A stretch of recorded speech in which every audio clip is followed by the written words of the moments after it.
hand out, demanding that I pay the money that I work for. At least that's what you say. But what gives you that power? Who died and made you boss? I'm barely getting by today. I can't afford that loss. So if you don't show some legal obligation that I pay, put your hand back in your pocket. Well, hello there. I'm Hartwell Broussard, and I welcome you to Help, the program with help and a request for help. The reason help is needed is because America is in distress. If you notice in the background, the American flag is displayed upside down. When a flag is displayed upside down, it is done so as a distress signal. If you wish to confirm that, go to the United States Code, Title 36, Chapter 10, Paragraph 176A. My goal is to help you to understand why America is in distress, and hopefully you will do something to help get us out of this dire situation that we are in. For this program, I will be showing you part 5 of the video entitled Aerosol Crimes, aka Chemtrails. But before going into that, I would like to mention something that I mentioned before several times, and it's worth repeating several more times. So at this time, I'm going to repeat what the definition of sport is. If you're into sports, listen to this very closely.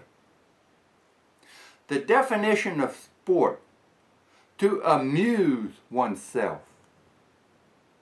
The definition of amuse: to divert the attention of so as to deceive. The definition of deceive: to cause to accept as true or valid what is false or invalid. People, where are you setting your priorities? Are you more interested in sports? Or are you more interested in finding out things like what chemtrails are all about? If it's chemtrails, I'm going to help you right now by showing you part 5 of the video entitled Aerosol Crimes, aka Chemtrails. The flora and fauna, the agriculture that sustains us, can only lead to an ominous portent of environmental change that we must pay the price for with our apathy.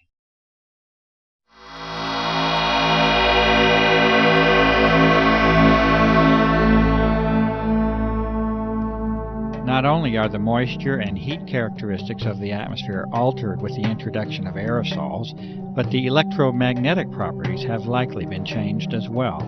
An ion is a charged electrical particle, and all of the data supports the claim that massive amounts of easily ionized particles are another important part of the grand geophysical picture. There are some elements that can actually become charged with the energy from ultraviolet light and even visible light in some cases.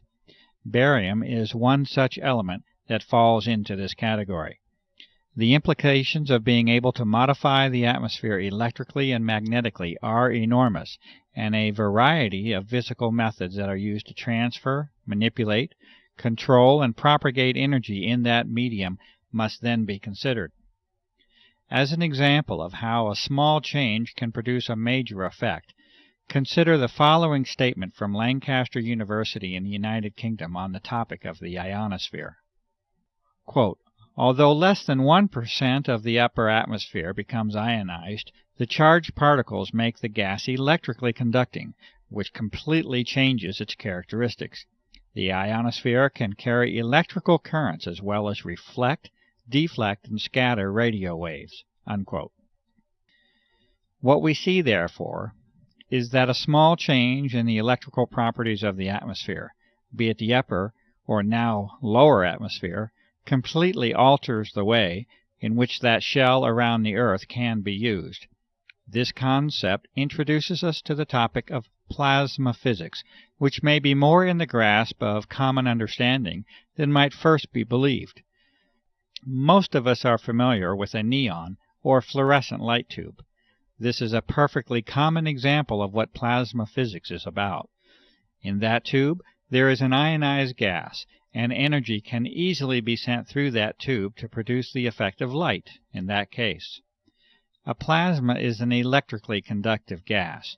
This means that there is a source of ions and electrons within that gas, and that these electrons can be used to carry current. We have seen that it takes very little change to produce a large change in the electrical properties of that gas, and the effectiveness of energy transfer and accumulation is governed primarily by the number of electrons that can be introduced into it.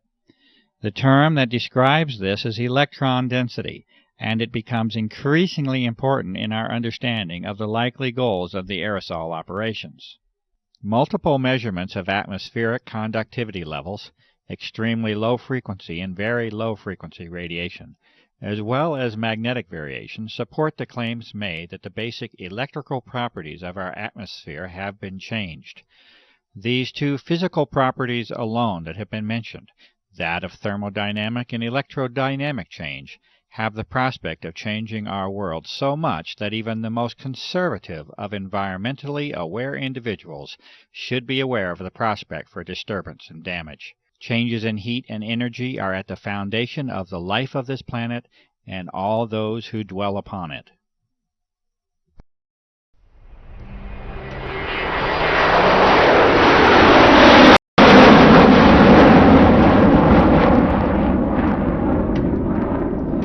It is a necessary, logical, and natural extension to our discussion of applications to include the almost inevitable role the military assumes within them.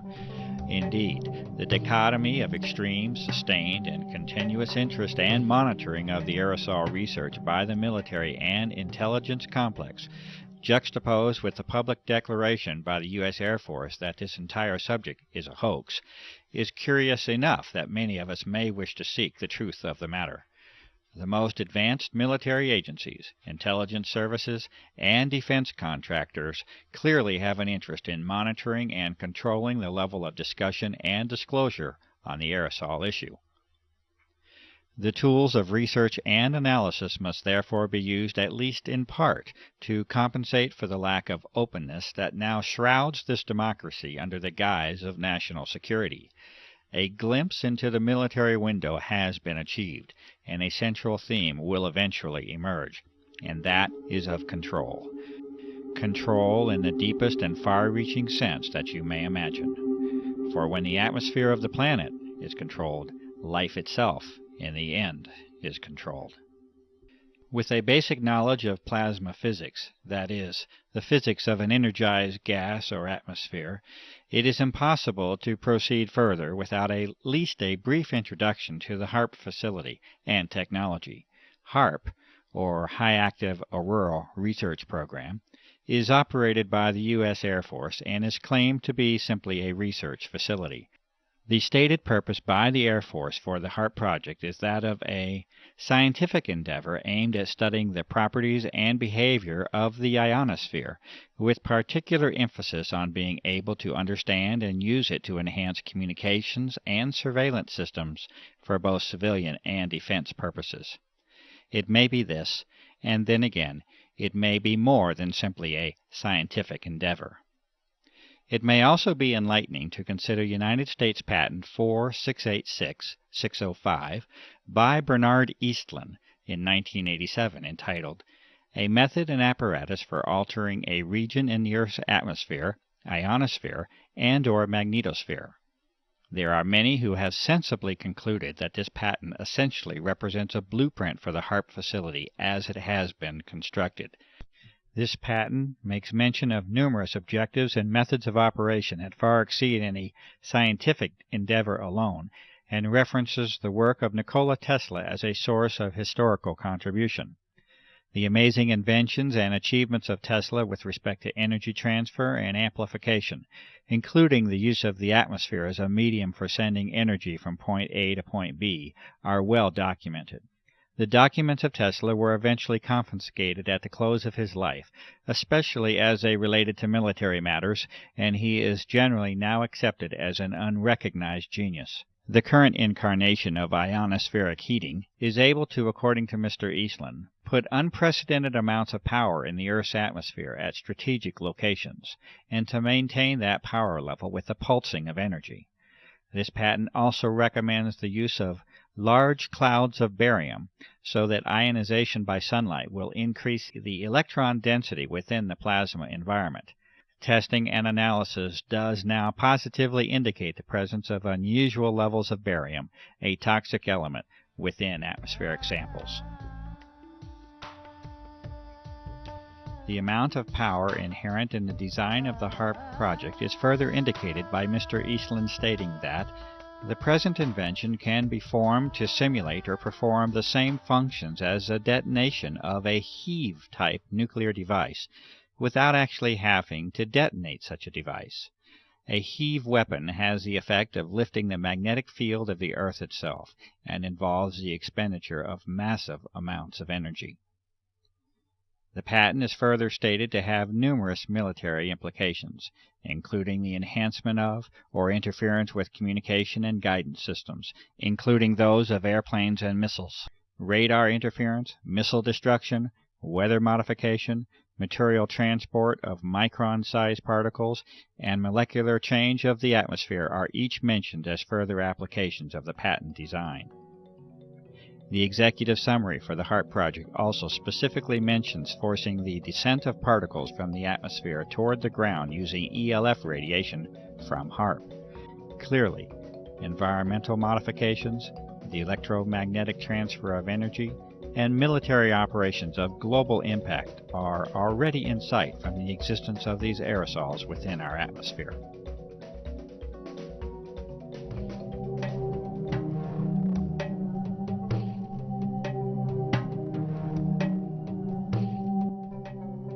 In 1977, the United States Senate held hearings on the subject of biological testing by the Department of Defense on human subjects without their informed consent. In the opening statement, Senator Kennedy identifies the key issue of the hearings, the known use of Americans as unwitting human subjects for open-air germ warfare testing conducted in the public domain by officials of our own government. Furthermore, he poses the critical question, should a democratic people cede to its government the full responsibility of determining when secret tests on unwitting subjects are necessary to protect the nation's security? It appears that this key issue was never truly addressed, and that, almost 30 years later, this responsibility is no longer a question that is even being posed to the public. It is a fact, however unpleasant and distressing the consideration may be, that biological components have been repeatedly identified in a series of tests of atmospheric samples over a period of several years. The U.S. Environmental Protection Agency has refused to identify physical material that has been demonstrated to contain biologicals of this same form. These components appear to involve the use of desiccation, freeze-drying, and aerosol distribution methods, exactly the same methods itemized within the private contractor listings of the Senate hearings. Evidence further indicates that extremely advanced biotechnical methods are likely to be a part of the development and delivery process. To date, no professional or public medical professionals have attempted to duplicate the test methods and results, and the evidence continues to be provided only through independent citizen activism. Acknowledgement and response to this evidence by all public officials remains lacking. There is currently no prospect of government hearings on the aerosol issue, and the reality of the evidence continues to be denied by public officials.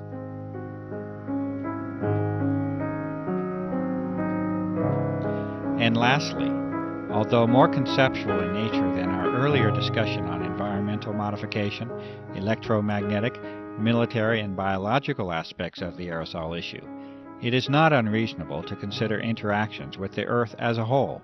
It is not impossible that there may be connections between the energy levels of this altered plasma of the Earth and geophysical processes, including Earth changes. There has been increased attention in recent months by prestigious scientific organizations, mainstream media, and the Defense Department itself on dramatic Earth changes that are foreseen in the not-too-distant future. These discussions center on major climatic change and geophysical field changes, such as the magnetic field. Under disclosure is the likelihood that these changes occur much more rapidly than was previously supposed. It is at least a theoretical reality that a plasma sheath around the Earth can accumulate energy. This originates from the combination of increased electron density and low-frequency energy propagation. There are many questions that can be asked as to how and if this energy can be harnessed to affect the Earth. The many abnormal Earth changes already on the record during the recent years certainly offer a motive for examining the energy transfer between the Earth and the now altered atmosphere.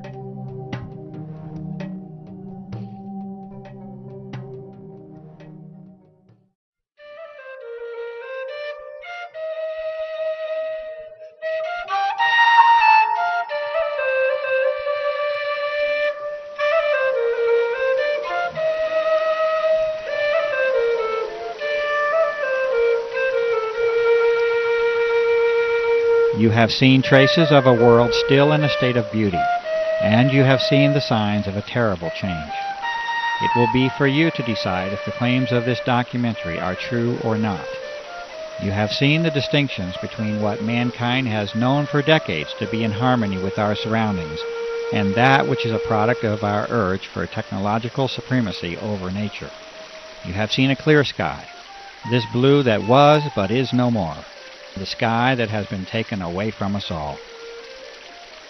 You have been confronted with assertions of operations on a scale never seen before in the history of mankind, and you have been shown evidence that aircraft can alter and have altered the fragile envelope for life that we call the atmosphere.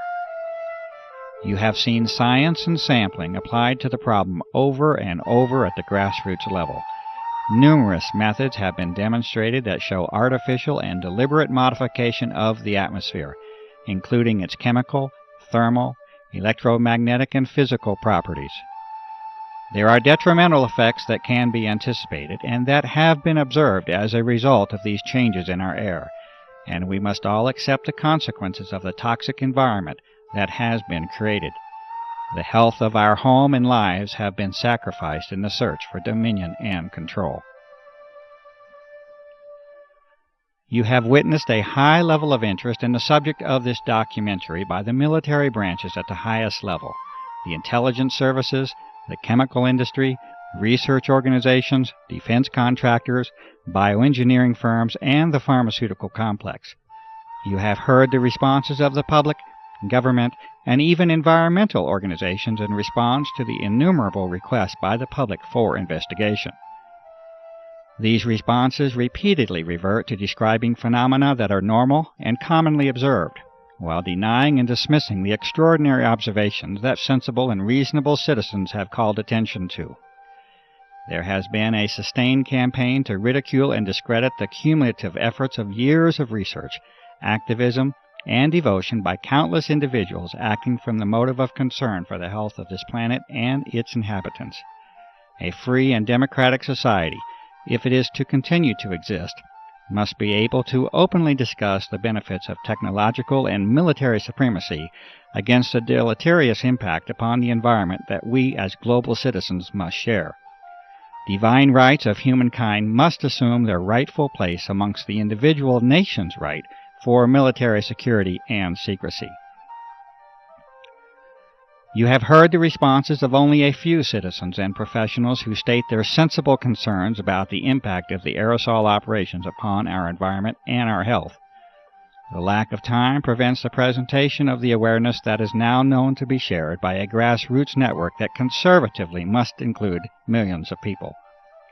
The extent of this awareness across national boundaries is apparent, and this network is of global proportion.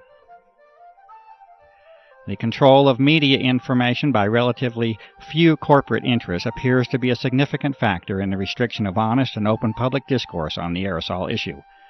The attempts at ridicule of this issue by the U.S. military establishment should also be evaluated as to intent and motive. You have been provided with an analysis of the potential agendas of the aerosol operations.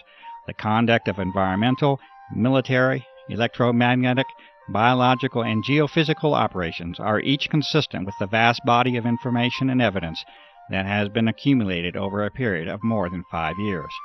This result has been reached with the painstaking efforts of numerous citizens, researchers, and activists across the country and around the globe. Many of the operations under consideration would appear to regard the welfare of human beings, the life of this planet, and our environment as a low priority. Many people, having become convinced of the reality of these operations, will naturally ask the question, what can I do to help?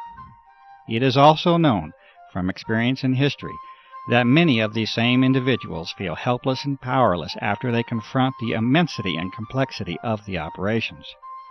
They also often become disillusioned after encountering the predictable and disingenuous responses of our public servants.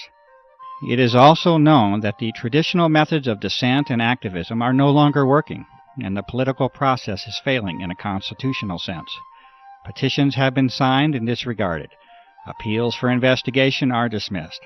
Calls for media involvement lead to crafted articles of ridicule. Even the legitimacy of the voting process itself is in question. There is no comfortable, reassuring, and simple answer that can be given to you. This is the reality that we must face. It is expected that any success will eventually result from an enormous groundswell of grassroots activism and open public protest. At the current rate of progress, a timeline of decades can be projected before we reach the level of influence that is needed. The sober counter-reality is that the health of this planet is not likely to give us such a generous allowance of time. Our atmosphere is our lifeblood, and like the proverbial frog in the warming pot of water, we are acting obliviously to our own demise. You will have to use your talents and resources, your gift of life, to help this planet. The role of this researcher has been to give you the best information of what is believed to be the true nature of the aerosol operations. You will have to determine your role and exercise that role while you still have the opportunity to do so. If you are a professional, you must inquire into the ethics of your profession and answer the questions of public service that accompany it. If you are a citizen, you must participate. If you remain silent in the hope of preserving your freedom and security, you are almost certain to lose both. The doctor, the journalist, the scientist, the lawyer, the politician, the environmentalist, the activist, the author, the filmmaker, the fundraiser, the organizer. You must all assume your roles openly, publicly, and quickly to offer any real hope for our survival. I make this appeal to you. This documentary is a not-for-profit venture. It has been made with an appeal to you personally in mind. It may be freely copied in its entirety and distributed. No individual is permitted to distribute this documentary with a profit motive. It has been created for the benefit of the public. Please help us to restore and regain the world that you know can exist.